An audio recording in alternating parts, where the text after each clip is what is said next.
সবার পছন্দের হয়ে উঠবে কিভাবে। আজকে 3টি পয়েন্টস নিয়ে আমি আলোচনা করব, যে 3টি পয়েন্টস ভীষণ গুরুত্বপূর্ণ, মন দিয়ে শুনবে। 1, তুমি যতই ভালো মানুষ হও, তুমি যতই ভালো কাজ করো বা যতই ভালো সাধু পুরুষ হও না কেন, এই পৃথিবীর প্রত্যেকটি মানুষের পছন্দের হয়ে ওঠা কখনোই সম্ভব হবে না। তুমি সবার মনের মতন কখনোই হতে পারবে না। তবে হ্যাঁ, তুমি চাইলে অনেকেরই পছন্দের হয়ে উঠতে পারো। তাই সবার আগে নিজের মধ্যে স্থির করতে হবে যে তুমি সবার পছন্দের হতে চাও কি না।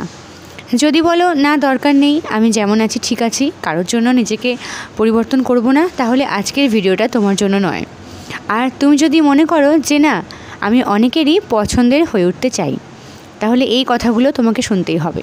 তাই একমাত্র তুমিই পারো অনেকেরই পছন্দের হয়ে উঠতে, চেষ্টা করলে আবার তুমিই পারো অনেকের অপছন্দের হয়ে থাকতে।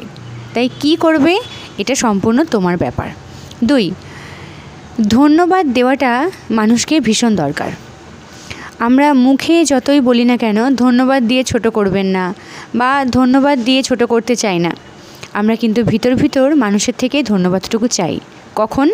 যখন কেউ আমাদের ভালো কাজ করে দেবে, তাকে ছোট্ট করে একটা থ্যাঙ্কস বা থ্যাংক ইউটা বলা খুব দরকার। এটা কিন্তু আমরা প্রত্যেকেই আশা রাখি, কারণ ধন্যবাদ বা থ্যাংক ইউ খুব সুন্দর একটা ওয়ার্ড, যেটা ভালো কাজ করলে আমরা সবার থেকেই আশা রাখি। তাই যখনই আপনার কেউ ছোটোখাটো উপকার করবে, তাকে থ্যাংক ইউ বলতে মিস করবেন না, এটা মাথায় রাখবেন। দেখবেন অনেকেই আপনাকে পছন্দ করবে, মনে মনে ভাববে যে না, আর যাই হোক একটা থ্যাঙ্কস তো দিল। 3, এটা খুব গুরুত্বপূর্ণ একটা পয়েন্ট। অনেকেরই পছন্দের হয়ে ওঠার জন্য মুখের ভাষা, আচার ব্যবহারটা খুব সুন্দর দরকার পড়ে। আমি মনে করি তুমি ভিতর থেকে যত ভালো মানুষই হও না কেন, উপরের বিহেভিয়ার যদি তোমার খারাপ হয়, মুখের ভাষা তোমার খারাপ হয়, তাহলে সহজে কেউ তোমাকে পছন্দ করবে না। আমি অনেককেই দেখেছি কথায় কথায় গালিগালাজ করে, একটা সেন্টেন্স বলছে যেখানে 4-5টা ওয়ার্ড গালিগালাজে ভরা। তো এগুলো করলে কিন্তু চলবে না, মুখের ভাষা ঠিক রাখতে হবে, কারণ কথায় কিন্তু মানুষকে আমরা সহজেই ইমপ্রেস করতে পারি, এটা ভুললে চলবে না। তাই কথাবার্তা, মুখের ভাষা, আচার ব্যবহার এগুলোকে একটু সুন্দর রাখতে হবে। আমি মনে করি যদি অনেকের পছন্দের হয়ে উঠতে হয়, তাহলে এই জিনিসগুলো খুব দরকার পড়ে।